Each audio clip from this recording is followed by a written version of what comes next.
Plus d'un siècle de vie rempli et riche en réalisations, professeur Amadou Mahtar Mbow part ce mardi sur la pointe des pieds. Son engagement pour l'éducation l'a amené à occuper plusieurs responsabilités au niveau national et international.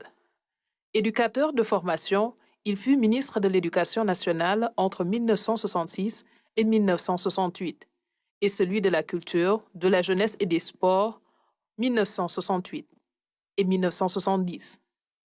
En 1965, professeur Amadou Mahtar Mbow a piloté la conférence des experts chargée de proposer la réforme des programmes d'histoire et de géographie des États francophones d'Afrique noire et de Madagascar.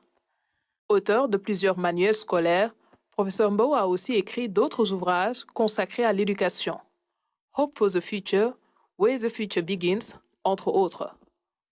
En 1974, il occupa le siège de directeur général de l'UNESCO jusqu'en 1987.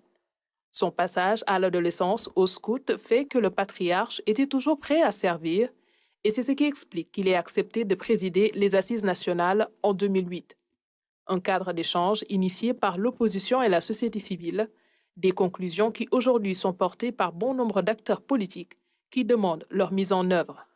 Diplômé en géographie à la Sorbonne à Paris, Amadou Mahtar Mbow a eu à enseigner à Rosso en Mauritanie et à Saint-Louis. En 1939, il a servi sous les couleurs de la France en Afrique du Nord et en France. Professeur Mbow a vécu la célébration de son centenaire.